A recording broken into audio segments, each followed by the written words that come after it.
3년 안에 삼성의 몰락이 시작되고 2, 3년 안에 한국이 제2의 외환위기를 맞을 것이라는 저의 미래 진단에 많은 분들이 공감한다는 반응이 많았습니다.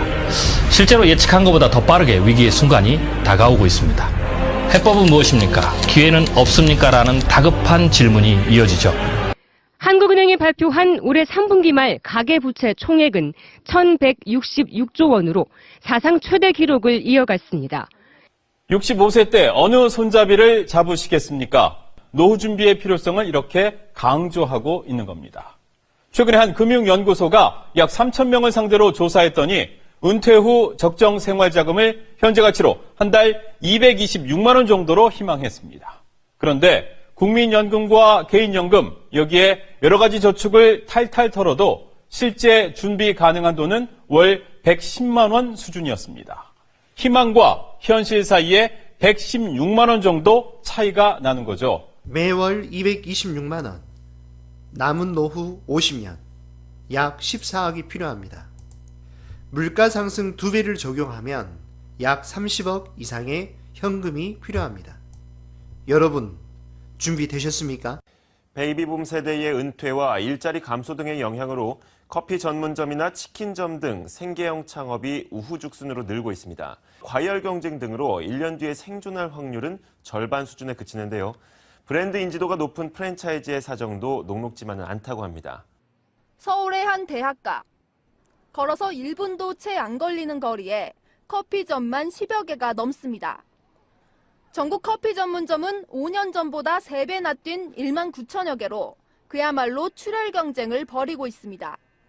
일자리를 잃은 퇴직자들이 생계를 잇기 위해 뛰어드는 커피와 치킨 창업. 하지만 막상 손대기 쉬워도 생존하기 어려운 현실 탓에 소리 소문 없이 몰락하는 자영업자들이 해마다 늘고 있습니다. 저 같은 40세 직장인을 기준으로 모의 계산을 해봤습니다. 물가 상승률 2%, 투자 수익률 3%에 기대 수명 80세로 조건을 주면 40살인 지금부터 은퇴하는 60세까지 20년 동안 매달 99만 원씩 적립해야 합니다. 당장 먹고 살기도 빠듯한데 어떻게 이만큼씩 더 넣냐고 반문하실 수 있을 겁니다. 사실 저도 그게 고민인데 의료기술도 개발됐고 젊었을 때 몸에 좋은 걸 또 많이 먹다 보니까 은퇴는 했는데 죽지는 않고 옛날에 이제 자녀들, 자식들이 냉장고 속에 김치 훔쳐가던 시절. 근데 이제는 부모의 집을 뺏어가는 시대가 됐다. 노인 가구의 71%가 자녀의 봉양 없이는 지금 있는 재산으로 죽을 때까지 생활비조차 꾸려가지 못한다.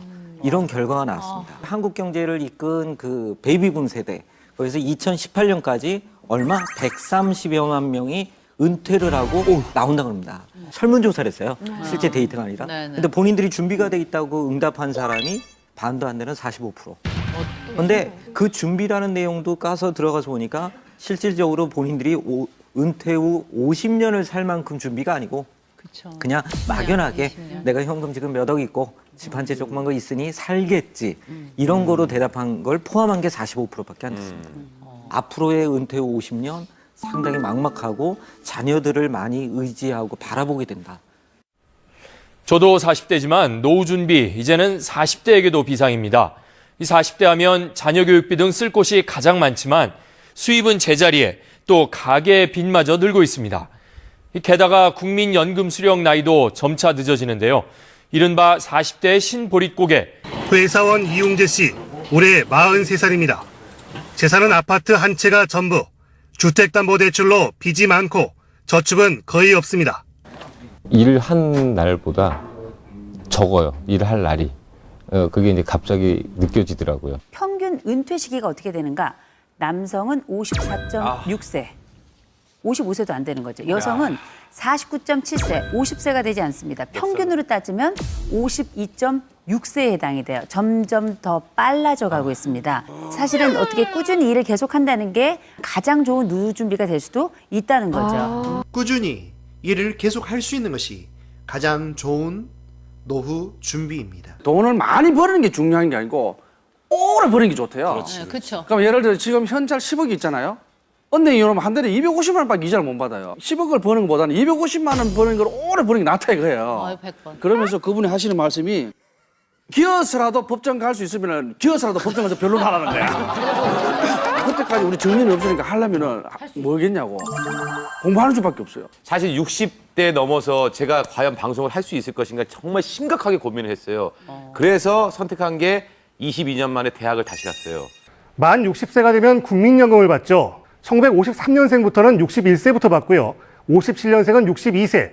이렇게 수령 시기가 계속 늦어집니다. 현재 47세인 1965년생은 64세 연금을 받고 43세인 1969년생은 65세에 받습니다. 직장인의 평균 정년은 55세입니다. 결국 현재 43세는 은퇴 뒤 무려 10년을 국민연금 없이 버티는 이른바 신보릿고개를 앞두고 있습니다. 지금부터라도 준비를 해야 하지만 현실이 만만치 않습니다. 교육비가 늘고 있고요. 부모님께 꾸준히 용돈을 드리고 있어서 사실상 저축하기는 점점 빠듯하고 퇴직금이라든가 모아놓은 금융자산을 다 소모하게 되면은요 70세나 80세 이후에는 아무런 대비 없이 아주 어려운 노년 생활을 보내는 경우가 생길 수가 있겠죠. 아무런 준비 없이 미래를 맞이한다면 정말 어려운 노년 생활을 보내야 합니다. 올해 80살인 이대구 할아버지가 거리에 폐지를 모읍니다. 가게마다 들러 빈 상자를 얻은 뒤 접어서 손수레에 쌌습니다. 토요일날 많이 나와요. 많이 나와야 5,000원이지. 가게 앞에 내놓은 음식 쟁반에 손을 댑니다. 먹다 남은 음식 가운데 괜찮은 것들을 골라내 비닐봉지에 담습니다. 내가 집도 있고 돈 있을 적에는 찾아오고 전화번호도 다 없어버렸어. 연락도 안 돼. 한 달 9만 원 남짓한 기초노령 생활연금과 폐지를 팔아 월 10만 원 정도를 버는 게 전부. 아픈 것이 어렵죠. 다리도 아프고 허리도 아프고 이제 이가 없은 게 뭘 제대로 씹지도 못하고 눈도 어두워지고. 저는 이곳에 살고 계신 한 할머니를 만나러 가는 길입니다. 좁은 골목을 지나서 아주 가파른 계단이 나오는데 일반 사람들도 올라가기 힘들 정도로 경사가 급합니다. 할머니는 이 계단을 내려올 수 없기 때문에 지난 8개월 동안 단 한 번도 밖으로 나오지 못하셨다고 합니다. 밖에 나간 지가 한 6개월쯤, 7개월. 그때 그냥 방에 들어앉아서 밖에 못 나가요. 이것만 쳐다봐도 무서워, 이 계단마저다. TV는 고장난 지 오래. 식사는 쌀로 밥만 간신히 먹습니다. 가족들은 지금 어떻게 돼 있는 거예요? 가족들은 말씀하시지 마세요. 골치 아파. 가족들이 제대로 살면 이렇게 부모를 이렇게 놔두겠어요? 가족이 있다는 이유로 기초생활비를 지원받지 못하는 전할머니도 폐지를 모아 파는 일을 합니다. 자녀분들 보고 싶을 때 어떻게 하세요? 보고 싶을 때 술 한 잔씩 먹고 그냥 울면서 자요.